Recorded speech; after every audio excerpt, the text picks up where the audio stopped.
السلام علیکم ګران دوستانو، هیله لرم چې جوړ روغ به یاست. د نن ورځې موضوع مو د لومړۍ جنسي اړیکه. دا اړوند زموږ ډېر خلک غلط افکار لري د جنسي اړیکې اړوند، او مخصوصا د لومړۍ شپې اړوند، د لومړۍ جنسي اړیکې اړوند. موږ همیشه په ویډیوز کې تاسو ته وایو چې ښځه ګذشته کې ژوند کوي، په تیر حالت کې ژوند کوي، او ښځې عموما ځان ته یو خیالي نړۍ لري د روابطو، او ښځې اورېدل غواړي او نارینه لیدل غواړي. دا هغه څه دي چې بار بار په هره ویډیو کې دا اړوند تشریح کیږي. نو د دې قرار څخه چې یو ښځه په ګذشته کې ژوند کوي، نو باید نارینه په دې پوه سي چې زه لومړۍ جنسي اړیکه چې نیسم څه رقم یې ونیسم، ځکه چې دا ډېره مهمه ده په ښځو کې. د نارینه عموما لومړۍ جنسي رابطې ته تل واړي، د ښځې لیدو ته یې تل واړي، او هغه لومړۍ خوند اخیستو ته یې تل واړي.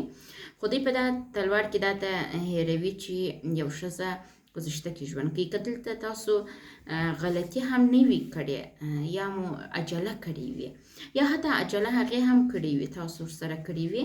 د ښځو روانشناسي یو څه پیچلې ده، د ښځو پېژندل یو څه پیچل دي. نو ښځې عموما بعضې مسایل د جنسي اړیکو اړوند ډېر ځوروي وروسته په ژوند کې. یعنې موږ یو اصل لرو، وایي ته ښه جنسي رابطه لومړی ځل ونیسه، بیا مکمل ژوند ته د جنسي رابطې څخه خوند واخله. د دې څه هدف دا دی، وایي ته لومړۍ جنسي رابطه کې مشکلات وزغمه، خپل خواهشات یو څه ټیټ راوله، نو بیا به ته وتوانېږي چې د ژوند تر پای پورې خپل د مېرمنې سره منظم جنسي رابطه ولرې. که چې اوله جنسي رابطه خراب کړل، نو د نور څه هم چندانې خوند نسي اخیستلی. داسې یو څه دي. بل راځو، وایو زموږ د ټولنې اړوند بد رواجونه دي، مذهبي مسایل دي، دیني مسایل دي. بعضو کسانو د دین څخه بیخي بلا جوړه کړې ده. حتی خلک په دې باور دي چې الله جل جلاله په اسلام کې یا په قرآن کې راوستلي چې که ښځه نه در سره بیدېږي، نو ته اول د هغې سره خبرې بس که، بیا یې خپلوان راوغواړه، بیا نه پوهېږم څه په وکړه څه په وکړه، اخر اته او ال ورکولی سې. داسې یو مسایل خلک په دې باور دي، در حال چې په قرآن کې دا رقم یو مسئله نسته چې ښځه ووهه، دا رقم یو تعبیر نسته. ځکه که چیرې په قرآن کې داسې یو تعبیر راغلی وي چې ته مېرمنې دې ستا په خوله ونه کړل، نو ته کولی سې هغه ووهې. دا دلته د الله جل جلاله کتاب تر سوال لاندې راځي. نو چې کله اسلام تر سوال لاندې راغلی، نو اسلام خو داسې یو دین نه دی چې هغه تر سوال لاندې راسي. ګورې که چیرې په اسلام کې دا راغلی وای چې مېرمن په آخري سټیج کې موږ کولی سو ووهو، نو بیا الله جل جلاله د طلاق کلمه منځته نه راوستل. بیا په اسلام کې اصلا طلاق نه وای، جلاوالي به نه وای. طلاق د دې دپاره راوستل سوی دی چې کله ووینو څو نفره نه یې سره جوړ، په صحیح توګه نسي کولی خپل روابطو ته ادامه ورکړي، نو دوی جلا سي. دا یو ډېر مهمه مسله ده چې مخکې له دې چې دا ټاپک ته ولاړ سو بحث پر وکړو. په اسلام کې داسې یو شی نسته چې ته کولی سې مېرمن ووهې، او اسلام د مېرمنو سره پر ښه سلوک، مېرمنو ته د حق ورکولو یو دین ده. دا څه په اسلام کې نسته. او که چیرې وایي، موږ وایو چې دا اسلام تر سوال لاندې راتی، نو که چیرې وایي وهل په اسلام کې وایي، نو هغه طلاق پې نه وایي، اجباري به وایي ژوند کې اوسېدل. یو نارینه همزمان کولی سي د څلورو مېرمنو سره ژوند وکړي، لیکن یوه ښځه د ژوند په اوږدو کې کولی سي 7 وارې نکاح وکړي. یعنې دا یو ډېر غټ امتیاز ده چې ښځو ته ورکول سوی دی، 7 وارې کولی سي نکاح وکړي. راځو، وایي رابطه باید منظمه او د یو څه شناخت وروسته وسي. کله چې تاسو واده کوئ، ما خپله یو وخت یو ریسرچ درلوده، ما پر ډېرو پښتنو ساحو کې دا ریسرچ وکړ، د پوهنتون هغه وخت درسونه مو ویل. زه دا نتیجې ته ورسېدلم چې اکثره پښتانه یا مثلا که افغانان یاد کو، د واده په لومړۍ شپه جنسي رابطه ساتي. د واده پر لومړۍ شپه جنسي رابطه دوی داسې ساتي چې باور وکړه ښځه تحریک ته ولاړه سي، انزال نسی ځکه چې ښځه خو د انزال اړوند هیڅ معلومات نه لري زموږ په ټولنه کې هغه تحریک سي یو ابتدایي خوند ورته راسي او هغه بیرته ځینې وتښتي هغه داسې فکر کوي چې ولا زه انزال شولم در حال چې هغه فقط تحریک سوي نو د دې دپاره چې تاسو لومړی جنسي اړیکه ونیسئ کوشش وکړئ خپل د خانمي سره حداقل یا 3 شپې تېرې کړئ بې له جنسي رابطې ښځه عموما په رومانس کې تحریک کېږي یو خوند احساسوي د نارینه خوند عموما په انزال تمامیږي خو د ښځو دا بعض وخت تر تحریکه پورې محدوده پاتې سي نو د دې دپاره چې تاسو خپل د مېرمنې د جنسي رابطې ژبه وپېژنئ او په دې پوه سئ چې زما خانمه په کوم حالت کې یا په کوم ثانیه کې یا په کومه دقیقه کې تحریک کېږي تحریک یې څنګه وساتي او څنګه یې په انزال تمام کې حداقل تاسو 3 شپې کولی سئ یو د بل سره همداسې تېر کړئ کولی سئ رومانس وکړئ حتما مهم نه ده چې تاسو د واده په اوله شپه جنسي رابطه وساتئ ځکه چې د ښځې په ګذشته کې ژوند کوي که چې په اوله شپه یو ښه رومانټیک یو ښه منظم ځوان پاتې سولې خو د ژوند تر پای پورې به کنې خوند به دې نه وي بعضې کسان عموما په مشاورې اتاق ته چې موږ ته راځي دوی مخکې نامزادي کړي یا یې فرینډشپ کړی کله چې دوی نامزادي کړي په تلیفون کې خبرې سره کړي جسمي تماس یې نه وي درلودلی نو دوی د واده په شپه حتی نجلۍ خپله هم غواړي چې جنسي رابطه ونیسي دوی باید د دې کار څخه څه ورته وایي پښتو کې دوی باید دا کار ونه کړي حتی که نجلۍ کاله کې کوشش وکړي 3 ورځې یو بل ته وخت ورکړئ تاسو کولی سئ په رومانس باندې رابطه ختمه کړئ او آرام خوب یو د بل سره وکړئ حتما جنسي اړیکه مهمه نه ده تاسو یو مکمل ژوند شروع کوئ یو د بل سره کله چې تاسو مکمل ژوند شروع کوئ نو څه حجله ده چې د یو چا سره ته غواړې 10 کاله ژوند وکړې یا د ژوند تر پای پورې ژوند وکړې هغه کس سره په اوله شپه داسې ژر یو ځای کېږي 5مه موضوع ده د تحریک او انزال فرق کله چې تاسو د 3 شپې چې عموما په پښتني ټولنه کې زه وایم چې 3 شپې ښه دي ځکه چې د واده په شپو کې عموما هلک کار ته نه ځي کولی سي د 3 شپې ډېر موده وخت دوی خپل د ځانو سره تېر کړي باید نارینه د ښځې د تحریک او د انزال اړوند معلومات ولري چې ښځه تحریک کېږي څنګه یو خوند احساسوي او انزال کېږي سره کوم یو خوند احساسوي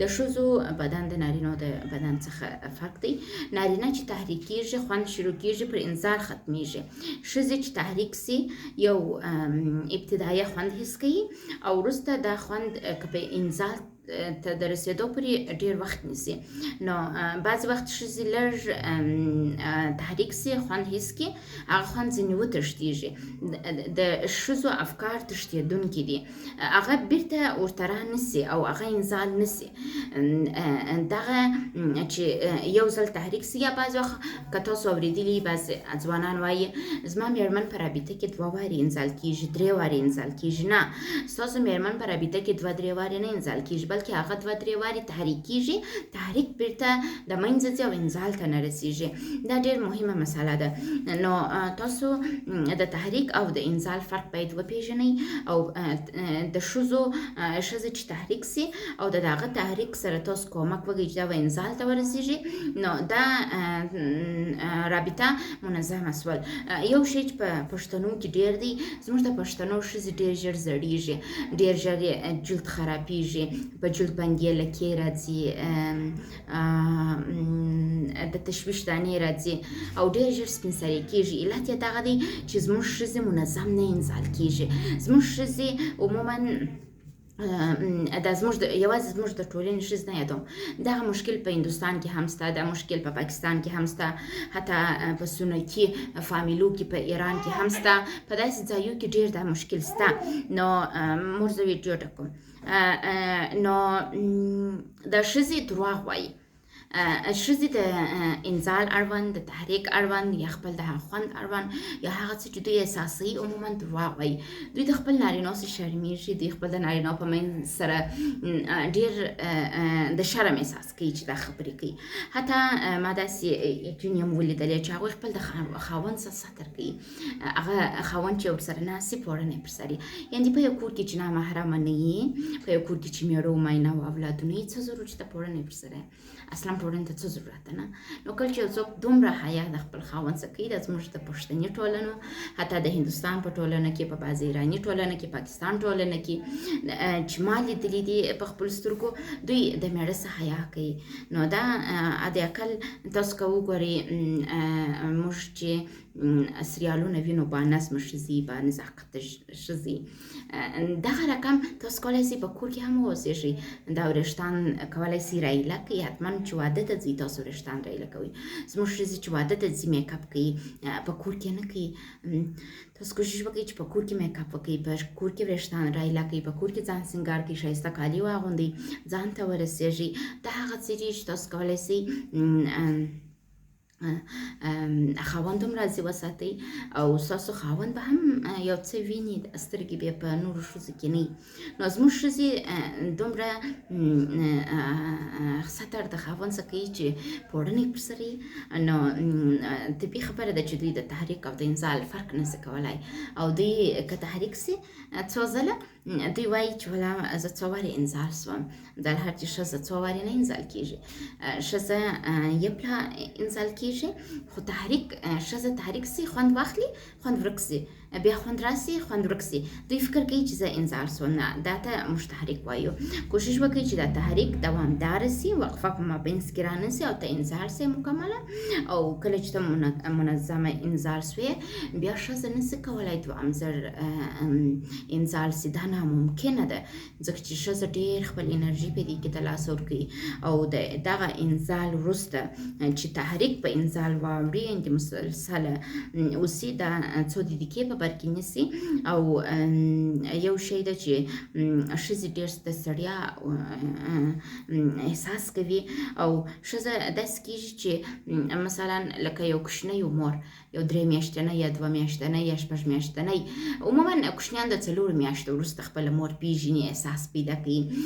نو د فرض وکړئ 6 میاشتنۍ کوچنی مور ته څومره ضرورت لري. نو دغه رقم چې یو ښځه تحریک سي او منظمه و انزال ته ورسېږي، دا د خپل خاوند ته داسې یو ضرورت پیدا کوي لکه یو 6 میاشتنۍ کوچنی مور ته. نو په دغه وخت کې ښځه غېږ ته ضرورت لري، یعنې د جنسي رابطې وروسته جلاوالی باید نه وي. هغه ښځه باید خپل د خاوند په غېږ کې، که په غېږ کې نه وي یا یو منظم توګه غېږ ترلاسه نه کړي. عموما زموږ پښتانه یو بد عادت چې لري، کله چې دوی خپله انزال سي، ښځه همداسې پرېږدي. د دوی دپاره لومړی حق اولیت دا وي چې ځان صفا کړي د جنسي رابطې د هغه څه چې دوی پلړل سوي. دا غلط کار ده. تاسو کوشش وکړئ چې خپل ښځې سره واوسېږئ. د هرې جنسي رابطې وروسته ښځه وناس ته ضرورت لري، غېږ ته ضرورت لري، توجه ته ضرورت لري، بیرته خبرو ته ضرورت لري، کمنټ ته هم ضرورت لري. کمنټ څه مطلب دا دی چې مثلا ورته وایي چې په د جنسي رابطې په جریان کې دا ځای ماته ښه خوند راکوي، یا دا ځای ډېر ښه و، هغه هم درته وایي. یعنې د جنسي اړیکې وروسته خپل په جنسي اړیکې باندې کمنټ کول. بل وایي د ښځو شناخت اول، وایي د ښځو روانشناسي ډېر فرق لري. تاسو اول خپل ښځه وپېژنئ. هره ښځه بیا د بلې ښځې څخه فرق لري. کوشش وکړئ د اقل 3 ورځې وخت ورکړئ د ښځه وپېژنئ. تاسو که د ښځو د روانشناسي اړوند وګورئ، یو هندي غزله ده، وایي زه په ډولۍ کې نه ځم، وایي زه ځم پلار ته وایم چې زه په ډولۍ کې نه ځم، زه پښیمانه شولم، زه نه ځم. یعنې د نفر واده کړی دی، په لکو مصرف یې کړی دی، واده یې نیولی دی، ډوډۍ یې خلکو ته ورکړې ده، او نجلۍ هم خپل په خوښه واده کړی وي، په مینه یې واده کړی دی. کله چې په ډولۍ کې د تګ وخت راسي، د پلار کور ته ځي، نو جنۍ ژاړي چې د پلار د کور یې ځي، د خسرکنۍ کړه، پلاره زه نه ځم. یعنې دا یو پیچلی روانشناسي ده، د ښځو پیچلی شناخت دی. ښځه هم خوشحاله ده چې ستا سره واده کوي، او هم بیرته غواړي نه ولاړه سي، د پلار کره پاتې سي. دا ډېر غټ څه دي چې موږ یې باید درک کړو په ښځو کې. بعضې وخت ښځه تا ته وایي چې نفرت لرم، درته وایي چې زما څلېرې څه ته په ما نه یې ګران، یا زه تا نور په ژوند کې نه غواړم. د دې منیج کول د نارینو کار دی. ښځو نارینه په ژوند کې مساوي حقوق لري، مساوي دي په ټولو مسایلو کې.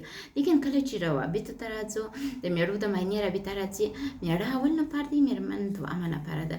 نو دویم نفر ته باید څوک لکه د انسان چې معاون یې، لکه د انسان چې سکرټر یې، لکه د انسان چې ګارډ یې، داسې یو کس ته باید څوک توجه وکړي، هغه ناهیلي نه کړي. نو دا ښځه کله ډېر د تیښتې احساس کوي، د پښیمانۍ احساس کوي، چې شاید نه یې خوښ یا تا شړي. نو تاسو کوشش وکړئ چې دا هر څه منیج کړئ، اداره یې کړئ. دا اداره د رابطې د نارینه په لاس کې ده. بعض وخت یو ښځې عموما تر نارینو یو څه هوش ډېر، نو نارینه باید کوشش وکړي چې هغوی درک کړي او همیشه د دویم نفر په سترګه ورته وګوري. هغه نارینه چې د ښځو سره ځان اچوي، هغه نارینه چې د ښځو سره جنګ کوي، هغه نارینه چې د ښځو سره مسایل څېړي، هغوی هېڅ وخت هغه قوي نارینه نه دی یا یو مطمئن کس نه دی. چې ما په تېره ویډیو کې درته تشریح کړی و، مطمئن کس څوک چې د ښځو سره ځان اچي، هغه ته موږ وایو چې دا ضعیفه نارینه دی، ځکه چې هغه تر اوسه دا نه چې درک کړي چې کله رابطې ته راسي، که یو ښځه هر څومره غټه وي، که هر څومره لوی شخصیت وي، که هر څومره ډېره تحصیل کرده وي، که هر څومره ډېره پیسه داره وي، بیا هم هغه ښځه په رابطه کې دویم نفر ته او ستا توجه ته ضرورت لري. وایي ښځې په میړه کې پلار لټوي. ښځې عموما داسې هلک خوښېږي چې د دوی د پلار خاصیتونه لري، او د نارینو بیا داسې ښځه خوښېږي چې د دوی د مور خاصیتونه ولري. نو دغه څه هم باید کنټرول سي او توجه ورته وسي.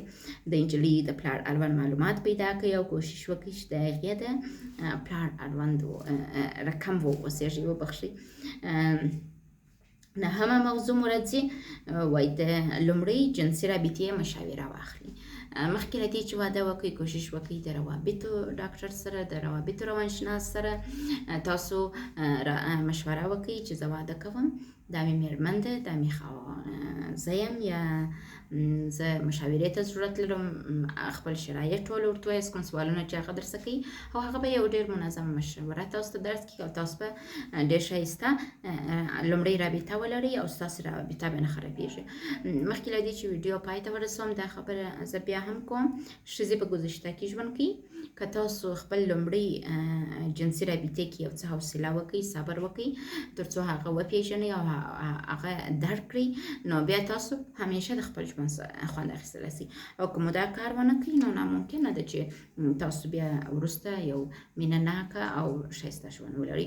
او یو شی په یاد لرئ، د هرې جنسي رابطې وروسته کوشش وکړئ چې 15 دقیقې خپل د میرمن په غېږ کې ونیسئ او د هغې څخه جلا نه سئ، ځکه چې کله چې یو ښځه انزال سي، هغه د خاوند ته داسې ضرورت لري لکه 6 میاشتنی کوچنی چې یوه مور ته لري. تر دا ځای پورې مننه کوم چې غوږ مو راته نیولی و، او د ټولو هغو دوستانو څخه مننه کوم چې زما ویډیوز شیر کوي، کامنټ کوي او ګوري. ډېره مننه.